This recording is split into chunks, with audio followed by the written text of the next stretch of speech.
Hi, welcome to Idaho Welder. I decided I'd do a quick video and show everybody what project I'm working on. It's my 1953 Chevy pickup, and it's the same age as I am, so it's got lots of dents and stuff in it like I do. And anyway, here's my project. I did a earlier video. I called it "Making a Hole Vanish," and in that video, I filled up the hole where the original steering column went, and my new steering column is going to come out through the bottom here. And I'm going to cover that on a future video. But right now, this is just an overview of my truck so far. The motor that I chose, or that I ended up with, is an LS3. It's rated at 480 horsepower, so it should shred the tires pretty good. I went through a lot of engine choices. I started with a small block Chevrolet, and then went to a big block Chevrolet, and I did some trading and bartering, and ultimately I ended up with the LS3. Decided to go computer. Has a 4L70E automatic transmission. I went with a hooker header cast iron exhaust manifolds. I just like the way they sit in the chassis. The original ones, the factory ones, were too wide. They wouldn't fit. And I had to put a little scallop here in the frame for the passenger side. Apparently this header here kicks out a little more to make room for the starter, so it was almost hitting the frame. So I put a little scallop there to give me some clearance. And I can show you more details later when we do the exhaust system. Let's see, this is the cab, obviously, and a lot of the sheet metal was really bad. It looked really good in the field when I picked the truck up, but when I got it home and took the rust and all the leaves and empty beer cans and whatnot out of there, I found that this was all rotten, these were rotten, the toe kicks, a lot of the sheet metal. So a lot of work there to get it back to where it is right now. I've been working on the door gaps.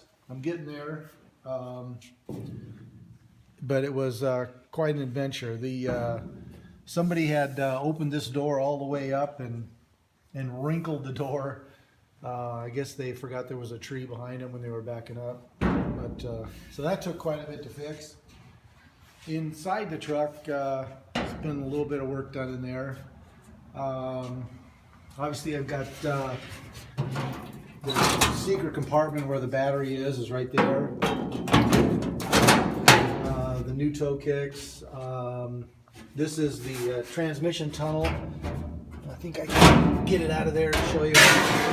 But there's the transmission. I needed the transmission tunnel for two reasons. One was to give some clearance for the back of the bell housing, and the other is for the low car shifter that is going to be in a future video, and I need a little more clearance for that. Anyway, there's a lot of decisions I haven't made yet for the interior. I'm not quite sure what I want to do with the dash, but I'll figure that out as we go along. I decided to move the gas tank out to the back, filled in the hole for the gas tank, and I put the tank behind the rear tires. I chose a tank from Tanks Incorporated. It's a 41 Ford tank. It has a filler neck on the side, which I'm going to run a hose over and come out through the fender with one of those pop-up doors. And I think that's going to look pretty cool. I don't really like the doors on the beds. I'm pretty sure I'd probably spill some fuel on the nice wood that I'm going to put in there. I designed this fuel tank mounting bracket system so that this bracket here is removable. I just threaded this cross member, the tubing in here. So if the fuel pump ever goes out and I need to service it, I can just take this bracket off, drop the tank from below. I don't have to lift the bed off. And I've had some experience with that with my personal pickup, and I think I like this idea better. So that's what that's all about. let's see. I started on the brake system.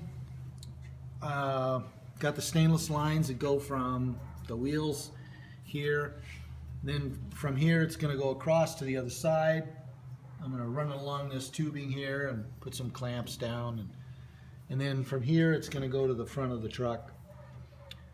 I had to redo the rear crossmember. The factory crossmember was in the way of the drive shaft, and so I was looking through catalogs, and I went through the Art Morrison catalog, and I saw this idea that they did, and so I copied the idea. So I liked it, and put some scallops here for my exhaust system. I'll put a muffler somewhere in here, and this gives me plenty of clearance. This fits right up inside the bed, so it's going to work out really nice, and it made the frame very rigid. So I'm real happy with the way that turned out. Let's see, what else? Obviously my 4-link suspension. I boxed the whole frame in, front to back, filled all the holes in the side. I like the nice clean look. So that part's done, and then one of the future videos I'm going to do is I'm going to change over. This is how they did the bed mounting when the truck came out. You had a block of wood and a bolt that went down through, and I had drilled a hole in the bottom that a socket could fit in, so I could put a nut in there, and I thought that was kind of clever. But anyway, then in looking at various videos and stuff, I decided that I'm going to do something similar to this.